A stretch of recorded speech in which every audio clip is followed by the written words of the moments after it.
Assalamualaikum everyone, welcome back to my channel. This is me Ikra Saeed and by profession I am a clinical psychologist.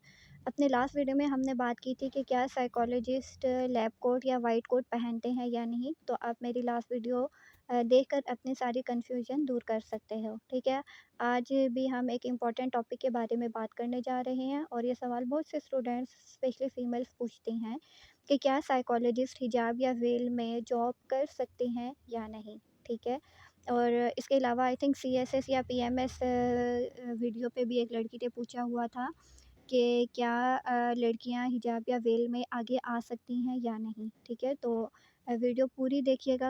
आधी video देखेंगे तो फिर confusion रहेगी और आप फिर कंफ्यूज हो जाएंगे कि यार हिजाब कर सकते हैं या नहीं। ठीक है, तो सबसे पहले मैं आपसे अपना एक एक्सपीरियंस शेयर करना चाहूँगी, एक स्टोरी शेयर करूँगी कि एक एनजीओ में जॉब वैकेंसी आई हुई थी। वहाँ पे मैंने अप्लाई किया, उन्होंने मुझे कॉल किया, खैर मैं गई।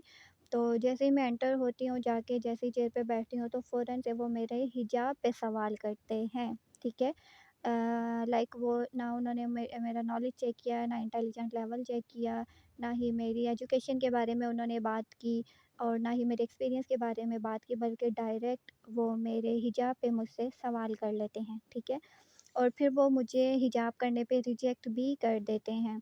तो उसकी रीज़न क्या थी कि जो ये जितनी भी फ़ॉरेन एनजीओज़ होती हैं, ये पाकिस्तानी एनजीओज़ को स्पॉन्सर करती हैं, फ़ॉरेन एड प्रोवाइड करती हैं। ठीक है, तो उनका कहना ये था कि अगर आप हिजाब में हमारे साथ वर्किंग करेंगी तो हमारी एनजीओज़ में बहुत से फ़ॉरेनर लोग आते हैं, तो उनके लिए तो हिजाब जो है वो कन्फ्यूजन होती है। क्यों कन्फ्यूजन होती है? अब आपको ये पॉइंट याद रखना चाहिए कि जो हिजाब बेसिकली जो हमारा जो फेस कवर होता है, ये अगर बाहर के कंट्रीज़ की बात की जाए तो उनको लगता है कि ये लैक ऑफ कॉन्फिडेंस की वजह से है।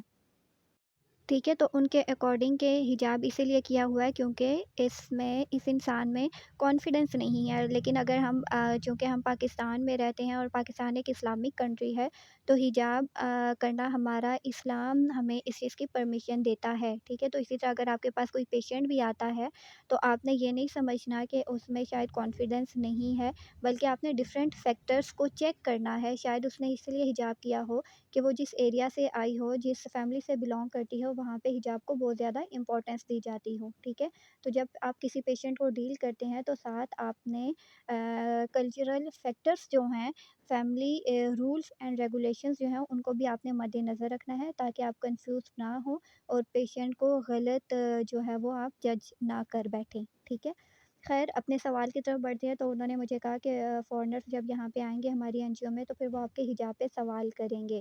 ठीक है, लेकिन अगर इनकी एनजीओ इतनी स्ट्रॉन्ग हो तो मेरा ख़्याल है कि कोई भी फ़ॉरेनर सवाल नहीं कर सकता कि आपके इस मेंबर ने या कि आपके एम्प्लॉयी ने फ़ेस क्यों कवर किया हुआ है। ठीक है, ख़ैर उन्होंने मुझे ये बात कह के रिजेक्ट कर दिया था और अब आपने कन्फ्यूज़ नहीं होना और बहुत सी एनजीओज़ हैं जहाँ पे आप वर्किंग कर सकते हो।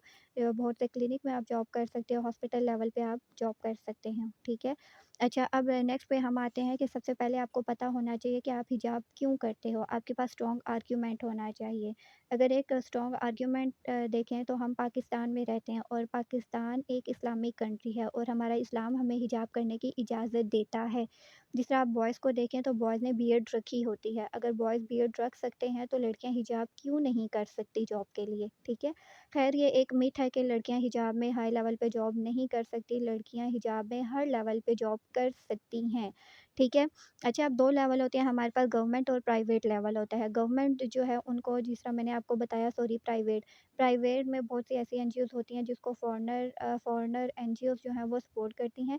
इस वजह से उनको हिजाब का थोड़ा इश्यू हो सकता है, वो आपके हिजाब पे, आपकी आइडेंटिटी पे सवाल कर सकते हैं। ठीक है? लेकिन अगर हम गवर्नमेंट की बात करें तो गवर्नमेंट चूँकि इस्लाम है और इस्लाम हमारा इस्लामिक रूल्स को फ़ॉलो करता है, इस वजह से वो आपकी आइडेंटिटी पे सवाल नहीं करते।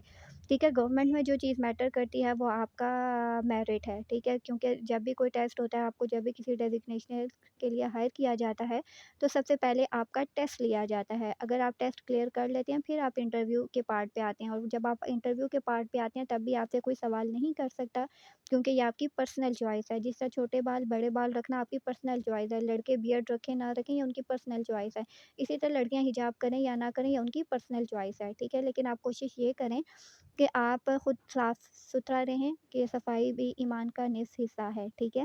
اگر آپ حجاب کرتے ہیں تو آپ ڈفرینٹ اسٹالرس یوز کر سکتے ہیں، تاکہ آپ صاف ستھرے لگیں، آپ اٹریکٹیو لگیں، آپ کی اپیرینس سے لگنا چاہیے کہ آپ ایک پروفیشنل ہو، ٹھیک ہے۔ تو آپ کے سوال کا یہی جواب تھا کہ سائیکالوجسٹ ہو یا کسی بھی لیول کی جاب ہو، وہاں پہ حجاب آپ کو الاؤ ہوتا ہے، آپ حجاب کر سکتے ہیں، ٹھیک ہے۔ دو لیولس ہوتے ہیں، ایک گورنمنٹ لیول ہوتا ہے، ایک پروفیشنل لیول، اور دونوں کے لیے میرٹ پہ آنا بہت زیادہ ضروری ہوتا ہے۔ تو پاکستان میں جاب کے لیے جو چیز امپورٹنٹ ہے وہ آپ کا میرٹ ہے، اور میرٹ کے لیے آپ کو اسٹرگل کرنا پڑتا ہے، آپ کو ہارڈ ورک کرنا پڑتا ہے، آپ کو جاب کے لیے پریپیئر کرنا پڑتا ہے۔ جب یہ ساری چیزیں آپ کی پوری ہوں تو آپ کا حجاب آپ کی پرسنل چوائس ہے، آپ کی پرسنل آئیڈینٹی ہے، ٹھیک ہے۔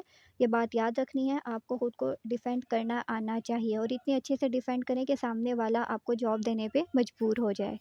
اسی طرح سے اگر آپ کا کوئی اور سوال ہو تو آپ کمنٹس میں مجھ سے پوچھ سکتے ہیں، اور اگر ریکارڈنگ کوئی بھیجنا چاہیں تو آپ انسٹاگرام پہ مجھے میسیج کر سکتے ہو، ٹھیک ہے۔ اور اپنا بہت سارا خیال رکھیے گا، مجھے دعاؤں میں یاد رکھیے گا۔ نیکسٹ ویڈیو میں نیکسٹ ٹاپک کے ساتھ ملیں گے، ٹل دین ٹیک کیئر، اللہ حافظ۔